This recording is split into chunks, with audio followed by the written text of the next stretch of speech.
Hola, bueno, hoy es 23 de noviembre del 2024. Continúo pues dándoles a conocer la capacitación que hice con los de Medellín, los académicos. Acá tengo pues el referente con el doctor Giovanni Bosa Gudelo, que es el director de Letrados Escuela de Litigio, y la doctora Claudia María Pineda Taborda, directora de Letrados Estudio Jurídico.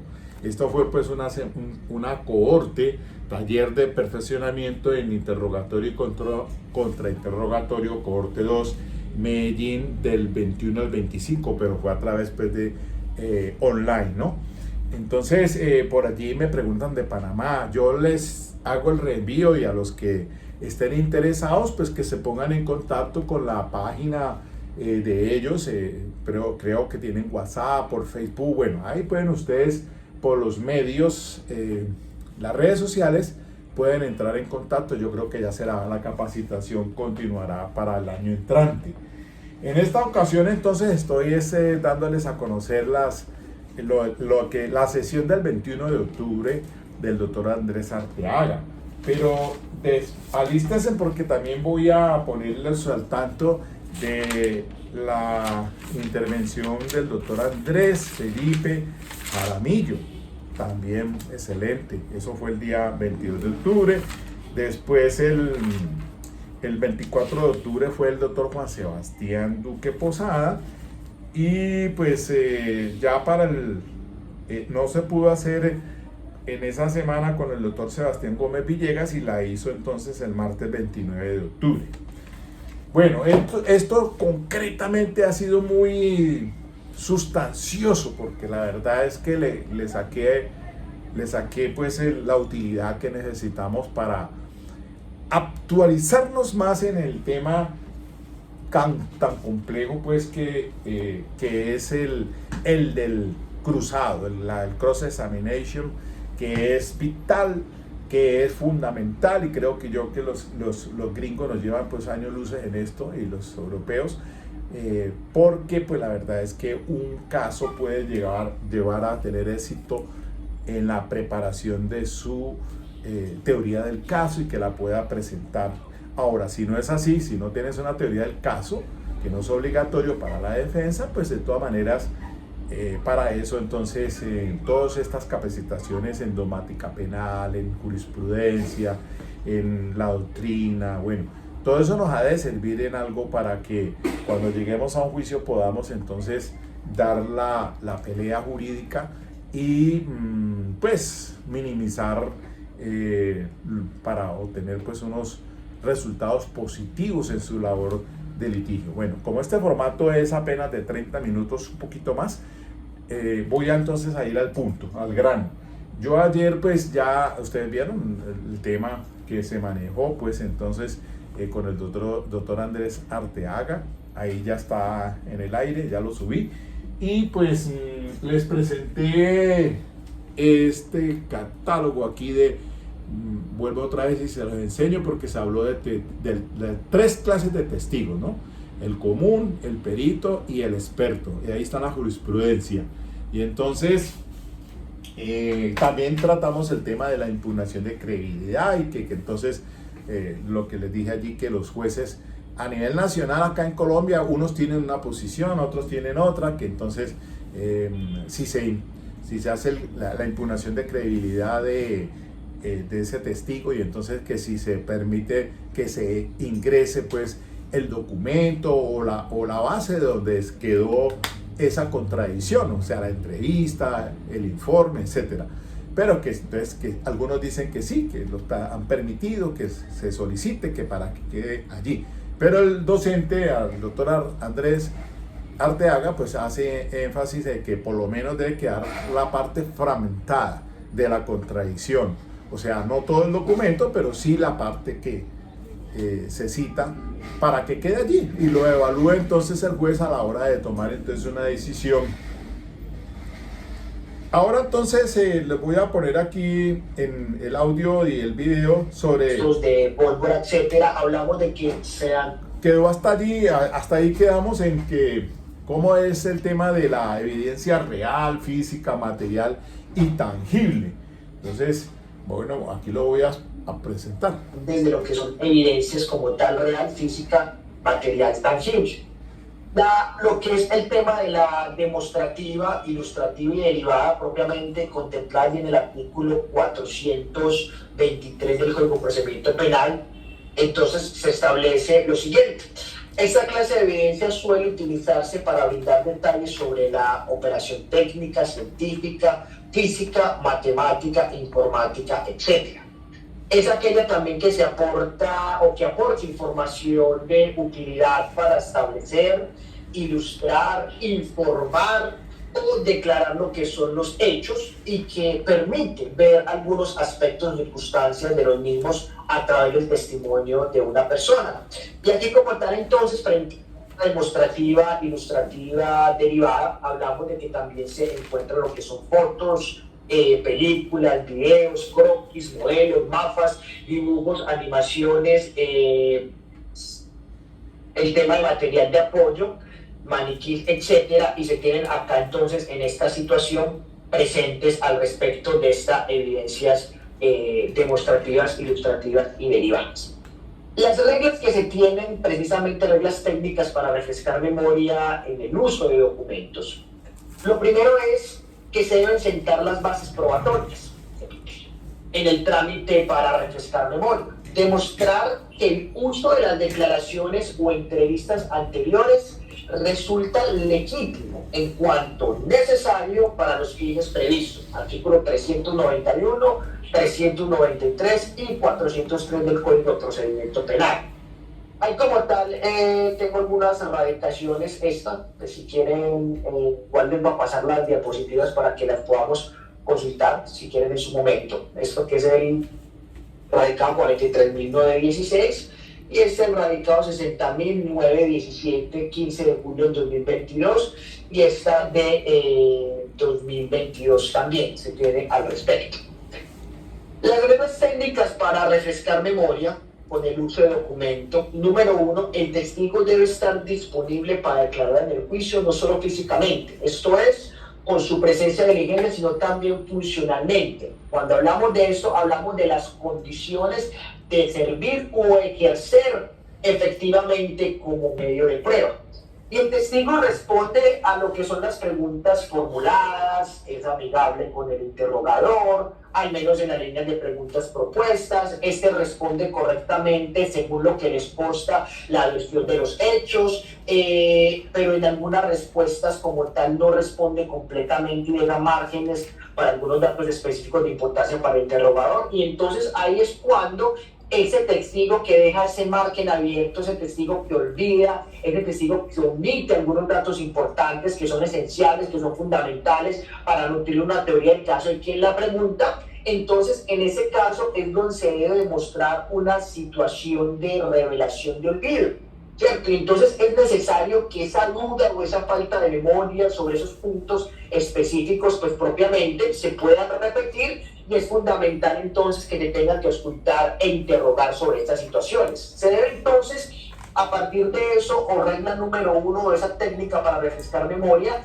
debe entonces demostrar o fundamentar que hay falta de memoria del testigo sobre un hecho, o que olvidó lo que ya sabía, que en efecto él ya tenía este conocimiento y que por alguna situación, pues en ese momento ya no lo recuerda. Esa falta de memoria o esa falta de recordar directamente un hecho o una declaración anterior es lo primero que se debe evidenciar precisamente para poder llegar a esa regla de refrescar memoria en el uso de documentos. Lo segundo es demostrar que hay un conocimiento previo del hecho por parte del testigo.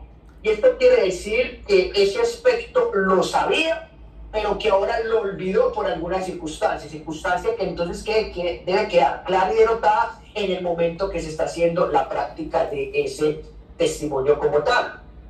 Y lo tercero entonces es demostrar la existencia de ese documento o esa declaración previa y que ha sido elaborada por el testigo, con memoria fresca, que le permite refrescar la memoria sobre esos hechos, y esto es fundamentar la utilidad de la declaración previa para refrescar la memoria sobre los hechos. Ahí como tal entonces hablamos de esa declaración anterior que se tiene al respecto o de ese documento, la existencia. Bueno, voy a hacer un paréntesis aquí, pero explico, mire, lo que pasa, esto ya lo hemos revisado en otras ocasiones sobre el tema de refrescar memoria, ¿no?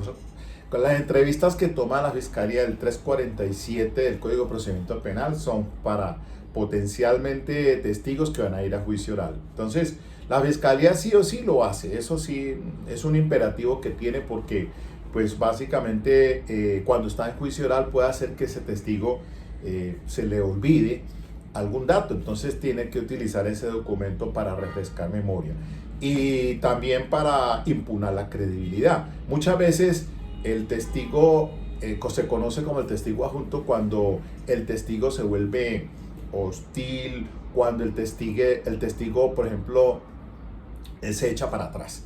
Entonces ya no quiere dar a conocer las cosas que sí las había dicho en esa entrevista, entonces pues ahí es que viene la obligación del fiscal para utilizar ese documento con esa finalidad, para pues obviamente entonces el testigo adjunto es pues para que ingrese en el juicio oral haciéndole ver a través de este procedimiento que está diciendo el doctor Andrés, que es sentar las bases. Entonces, si se le olvidó alguna cosa, entonces uno está en el testigo que está ahí presente, pues se le dice, ¿usted recuerda el número de la placa del vehículo que estaba colisionado? Ah, no, yo no la recuerdo. Entonces, pues ahí se empieza entonces a sentar las bases, es con la finalidad de utilizar ese documento. Ah, y usted entonces recuerda si para esa fecha usted rindió una entrevista a la policía judicial, pues que sí. Y usted estaría en condiciones entonces de, si tiene ese documento, reconocerlo, poder recordar entonces pues que sí. Y entonces ahí se van sentando las bases para que pueda entonces solicitar al juez y decirle, su señoría, solicito entonces que el documento, esa entrevista que ya fue descubierta por la fiscalía, entonces pues se utilice para ese fin. Entonces ahí se le corre traslado, se le presenta, se le pasa al fiscal y después al testigo para que él la lea mentalmente, y entonces luego se le retira ese documento y entonces ahora sí, por favor, díganos entonces el número de la placa. Ese es el procedimiento más grosso modo. Y es que está hablando el doctor también de la evidencia demostrativa del artículo 423, porque dice, será admisible la presentación de evidencia demostrativa siempre que resulten pertinentes y relevantes para el esclarecimiento de los hechos o para ilustrar el testimonio del experto. Los informes por ejemplo, el médico legista rinde su informe, que es también que se va a utilizar para refrescar memoria o impugnar la credibilidad. Pero esos médicos dicen, no, es que yo tomé varias fotografías, entonces eso se conoce como evidencia demostrativa y se les entrega al fiscal. El fiscal entonces tiene que utilizar esas fotografías con ese perito para que entonces pantalla expuesta pueda decir que el testigo se refiera a esa fotografía. Pues usted fue entonces que tomó esa fotografía en el área en el cual aparece la lesión o la herida, pues que sí, y entonces tiene que ir detallándola allí, pues sí, efectivamente esa es la misma fotografía de la lesión que yo pude observar cuando hice el estudio pericial. Entonces esa es más o menos la dinámica. Y por eso también entonces habló del testigo experto. ¿Se recuerdan que en la sesión anterior el testigo experto, para efectos pues entonces de cierta documentación, como dice el 429A, que dice, inciso segundo, los conceptos, informes, experticias y demás medios de conocimiento obtenidos, recolectados o producidos por las autoridades administrativas en desarrollo de sus competencias. Eso pasa normalmente por ejemplo, con los agentes de tránsito. Entonces el agente de tránsito pues es una autoridad administrativa y él cuando va al juicio pues va con esos tipos de documentos, entonces para poder que entren al juicio oral y se refieran a ellos, ¿no? Entonces no es que los jueces decretan algunos informes como prueba, ¿no? Que ya eso es otra cosa. Entonces, como pasó en el caso de Johnny Rodolfo Leal, entonces la necropsia médico-legal es una prueba documental. el estudio de los residuos lo que se encontraron en la escena del crimen, entonces que fue comparación para el ADN, y entonces fue la perito experta en esa área para decir entonces que sí correspondían esas manchas de sangre al tema pues de los ISO o de la víctima. Entonces eso, por esa razón el doctor Andrés estaba refiriéndose a una sentencia que yo siempre les he dicho aquí, la 43916, que es la del 2016 de la doctora Patricia Salazar Cuellar, sobre reglas para incorporación y valoración de evidencia física al juicio oral. De allí es que ese caso de Johnny Rodolfo Leal le hice completamente el seguimiento, porque me pareció importante que la sentencia se estructuró única y exclusivamente en la prueba indiciaria, los hechos indicadores conocidos a uno es no conocido. Entonces la responsabilidad penal se estableció de hechos conocidos a uno no conocido, y por eso les he hablado de varias obras aquí de investigaciones, como de Edgar Allan Poe, pues por ejemplo, los crímenes de la calle Morgue y otros allí, bastantes de Agatha Christie, de Arthur Conan Doyle, etcétera, etcétera, etcétera, que les he dicho que son crímenes a puerta cerrada. Esos crímenes a puerta cerrada, el caso de Johnny Rodolfo Leal, un crimen a puerta cerrada, pero las evidencias allí halladas fueron las que llegaron al conocimiento. Bueno, no puedo extenderme mucho, permítame seguir acá para poder entonces darle socializar lo del doctor Andrés. Vamos ahí entonces. Sea como tal. Y en este paso entonces de acreditación de ese instrumento de renombración o de recordación, que es precisamente la declaración anterior rendida por el testigo o el documento donde se consignan algunos datos específicos como tal se deben tener presentes allí. Ahí entonces... Bueno, aquí también voy a adelantar la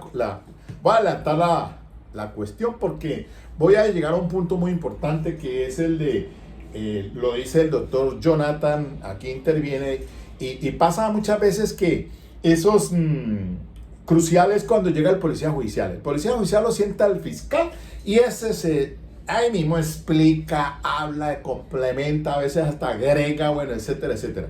Ahí lo van a ver ustedes, entonces, hablándole a todo lo que le pregunta el fiscal, el hombre. Pero cuando usted ya le va a hacer el contraexamen, ahí se vuelve hostil.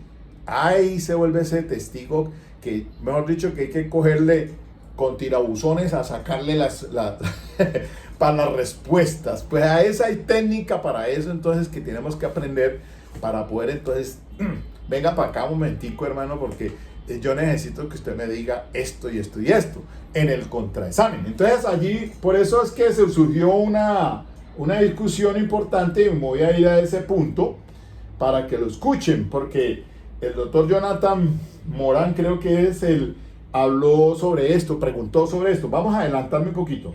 Entonces, a ver, al minuto 1.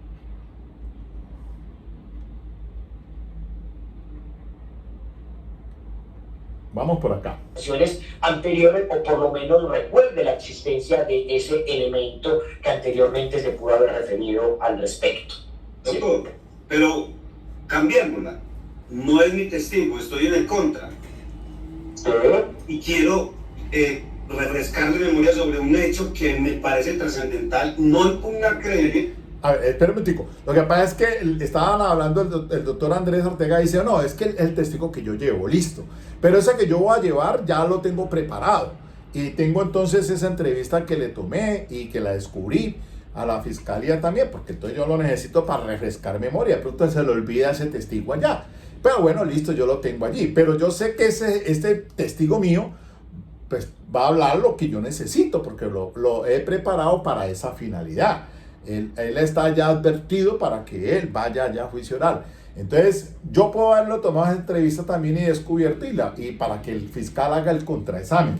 Pero, ¿qué pasa? Entonces, lo que está diciendo el doctor allí. Pero mire, ¿qué pasa cuando lo va a hacer el contraexamen, que no es mío, sino de la fiscalía?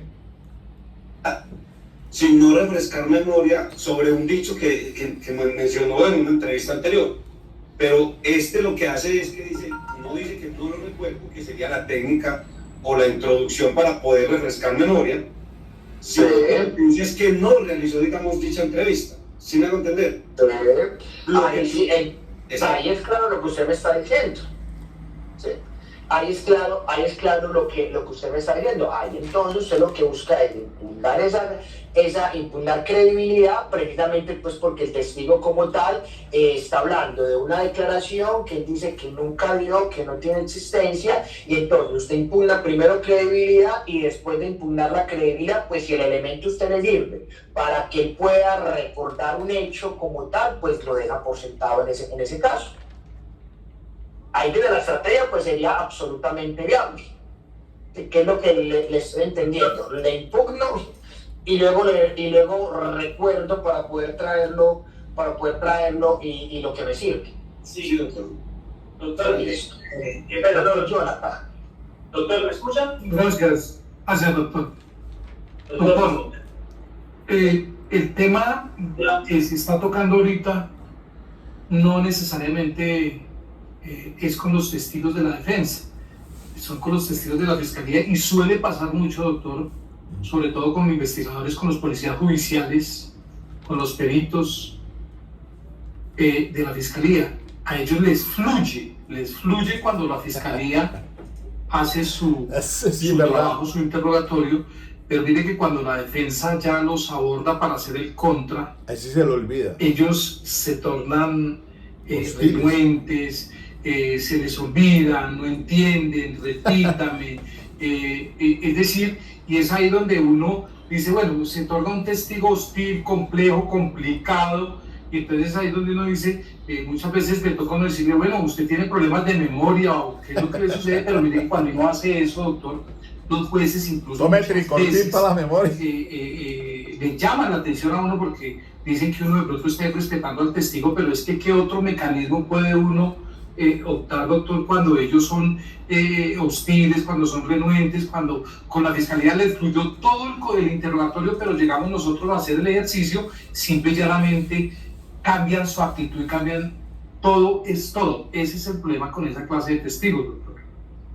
Ok, muy bien, ya vamos para allá. Doctor Alfredo.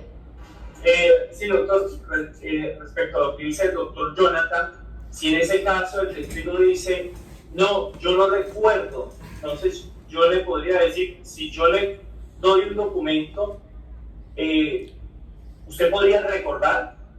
Si usted lo hizo, a ver, si usted o sea, sería como más práctico, ¿no?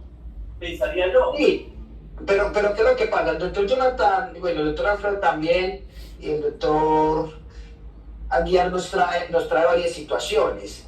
Y entonces, en el testigo de la fiscalía como tal, policía judicial que no recuerda, ¿cierto? O sea, porque es que nótese eso, ¿cierto? Normalmente cuando estamos hablando de ese tipo de testigos, son testigos que han consignado toda su actuación en documentos, ¿cierto? En informes y demás. Entonces, ¿cómo es posible? Porque es que note que usted me están llevando a un extremo que es bastante complejo de la práctica. ¿Cómo es posible que un policía judicial pues no recuerde que suscribió un informe? Si se supone que pues justamente lo está acreditando la fiscalía en lo anterior, ¿cierto? Y entonces a partir de eso es como empezamos a revisar este tipo de situaciones y empezamos a analizarlos al respecto. ¿Cómo es posible que no lo recuerde? Desde luego ya se debe tener en relación ese asunto. A ver, si él dice que no recuerda, si usted le está haciendo preguntas y dice yo no recuerdo, yo no lo hice, o yo no recuerdo haber escrito eso, o yo no recuerdo haber suscrito tal elemento, pues entonces se pone permiso, se sientan las bases y se pone de presente con el fin de que refresque memoria, ¿cierto? Pero normalmente recuerden que el objeto del contra es de impugnar credibilidad, ¿cierto? Pero si pasa el caso excepcional donde él dice que no recuerda, pues yo no puedo impugnar credibilidad sobre algo que no recuerde. Entonces, ahí como tal lo que nos dice el doctor Alfredo, pues, tiene razón al respecto de que se le pone de presente precisamente pues para que recuerde, y en el momento que él lo recuerde, lo reconozca, pues yo sigo con el interrogatorio, con el contra. Y si es el caso de impugnar credibilidad con posterioridad a eso, se puede dar, ¿sí? Se puede hacer como tal. Y ahí tenemos, bueno, acá tenemos otras... Listo, bueno, a ver, voy a ir rápido porque el tiempo, el formato. Claro, ahí está. Entonces, es claro que esos testigos se vuelven hostiles, eso pasa. Entonces, pues para eso está el documento que rindió. Usted recuerda, pues, haber transcrito un informe al respecto. Entonces hay que sentar las bases y, bueno, listo, venga para acá, entonces hágame el favor y le refresco memoria, se lo pongo de presente para que lo lea y eso me pasó con un médico ahorita en el caso del feminicidio. El médico, al médico la víctima le ha dicho, no, es que el señor a mí nunca me ha obligado a tener relaciones sexuales, pero otra cosa le dijo diferente a la trabajadora social de medicina legal, que sí la obligaba. Entonces eso para mí fue fundamental también porque obviamente se trata de violencia de género y bueno, listo, entonces al médico me tocó, venga para acá. Y la técnica fue esa. Entonces él dijo, pues me tocó sentar las bases para poder refrescarle la memoria y le pasé el informe que había presentado. Hágame el favor, entonces lea mentalmente tal parte para que y luego entonces lo retiro y digo, bueno, ahora sí, por favor, dígame qué fue lo que le dijo la víctima a usted en relación con la situación de relaciones sexuales. Pues que nunca la había obligado. Ahí quedó esto. Entonces eso básicamente para eso sirven esos documentos. Bueno, voy a adelantarme entonces al tema ya de cuando el acusado declara en juicio oral, porque eso también es importantísimo.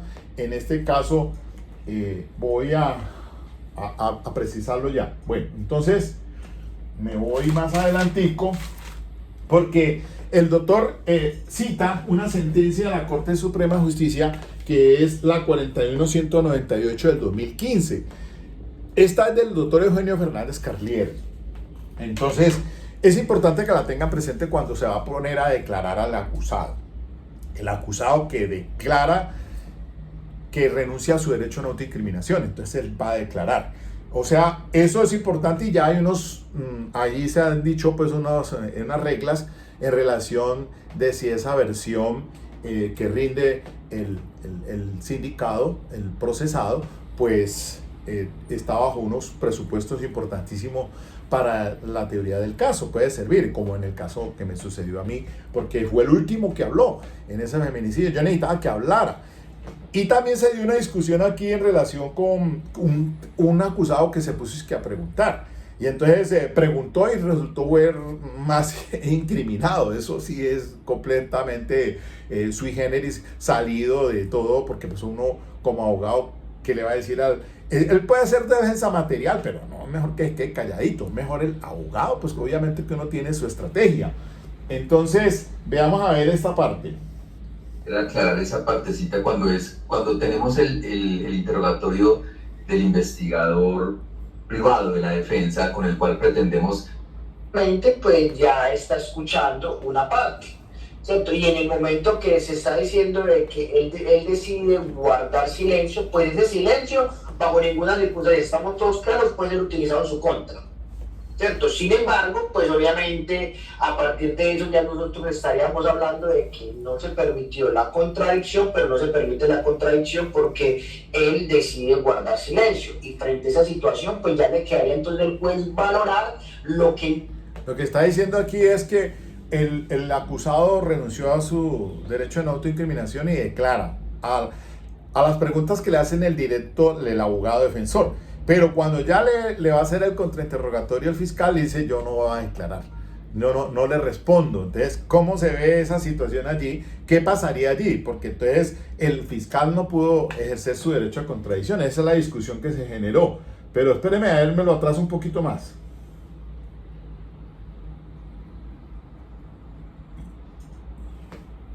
Por ahí, yo le intervine también por allí.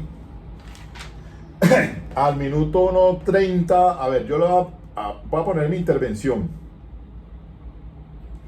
Veamos. A ver, les comparto lo siguiente. Bueno, en la última sesión del juicio, el 16 de este mes, pues la última carta que tenía era presentar al acusado. Pero le digo lo siguiente, bueno, esto es una experiencia que uno dice, ¿me la tengo que jugar o no? Resulta que a mí me llaman, al acusado lo llaman por un feminicidio agravado, tentado. El fiscal acusación con el propósito de matar e intentó degollar a la víctima. Bueno, cuestión de género, ser mujer. La tesis mía, pues no, un momentico, aquí no, es una discusión familiar por otro tema, se van a bruces, a una agresión, forcejeo, y resulta de que el victimario resulta con una herido con arma cortopunzante por parte de la víctima, y entonces en la última sesión dije, no, pues le tocó hablar, hermano, porque si no, con usted tengo que incorporar una cuestión, porque es que ambos se van hospitalizados 2 días.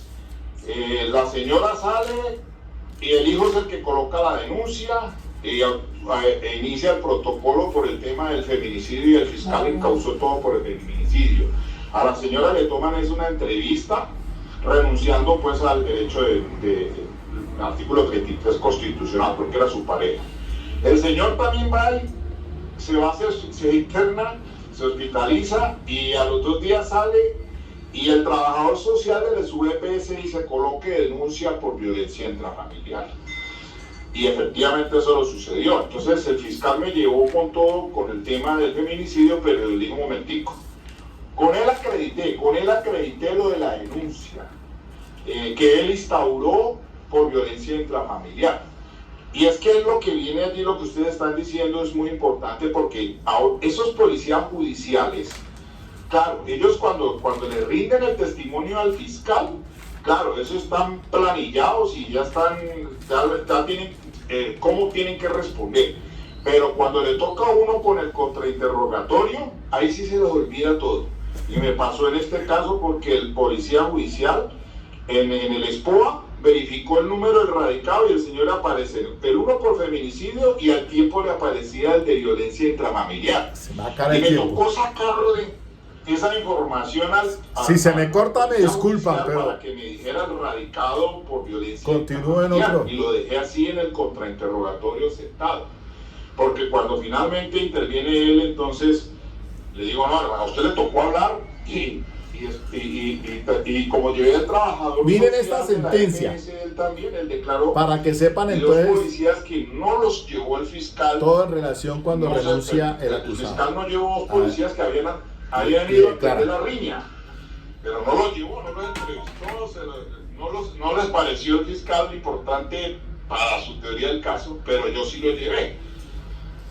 Y bueno, a ese punto es que quería llegar, pero pues claro que causa curiosidad lo que está diciendo el doctor, claro, está en su defensa material, pero pues por supuesto, eso puede ser un harakiri, poner a hablar al acusado, pero pues si lo va a hacer el doctor Granados con Uribe, creo que